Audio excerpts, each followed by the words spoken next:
क्या पर्पस हो सकता है सर? एयरफोर्स वन में इमरजेंसी मीटिंग की गई, नंबर 1। नंबर 2, जो चिंताजनक खबर है, वो खबर है कि बाइडेन ने कह दिया है कि मुझे पता है। चलिए, वो तो उनकी उम्र के लिहाज से हम इग्नोर करते हैं कि वो कुछ बोलते हैं, कई बार याद नहीं रहता है, लेकिन एयरफोर्स वन में इमरजेंसी मीटिंग जाहिर तौर पर डोनाल्ड ट्रंप पर तो नहीं हुई हो।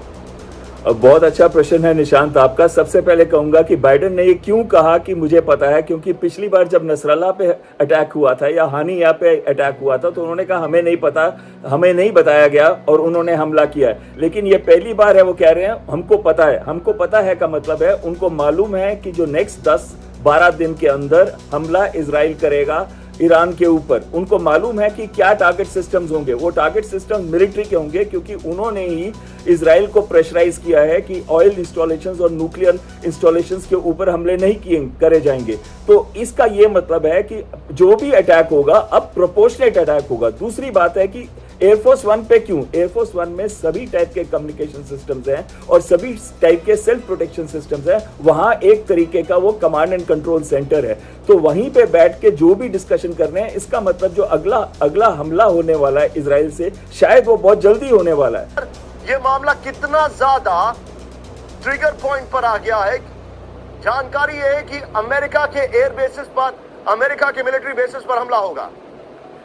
निशांत बिल्कुल सही कह रहे हैं आप। अगर ये युद्ध का स्तर बढ़ता है और जैसे कहा जा रहा था कि अगर इजराइल प्रोपोर्शनेट अटैक ना करे और ईरान को अपने प्रॉक्सीज का भी इस्तेमाल करना पड़े और साथ साथ डायरेक्ट अटैक में खुद भी आए, तो ये जरूर है कि जो यूएस के एयर बेसेस हैं, चाहे वो इराक के अंदर है, सऊदी अरेबिया में है, सीरिया में है और दूसरी जगहों पे हैं, उन सब पे भी हमले होंगे, लेकिन प्रॉक्सी से होंगे ताकि वो डिनायबिलिटी रजीम के अंदर रहें और सारे के सारे प्रॉक्सीज को एक्टिवेट कर दिया जाएगा अगर प्रोपोर्शनेट अटैक से आगे बढ़ता है तो। लेकिन प्रॉक्सीज का इस्तेमाल कंटिन्यूअसली रहेगा और वो रहेगा चाहे वो इराक में हो, जॉर्डन में हो, चाहे वो सीरिया में हो या फिर दूसरे बेसेस जैसे यूएई और सऊदी अरेबिया। इन सब के अंदर जो अमेरिकन बेसेस हैं, इनके ऊपर इस्लामिक मिलिशिया या जैसे कि कतब हिजबुल्लाह या दूसरे जो मिलिशिया एलिमेंट्स हैं वो उनका इस्तेमाल कर सकते हैं।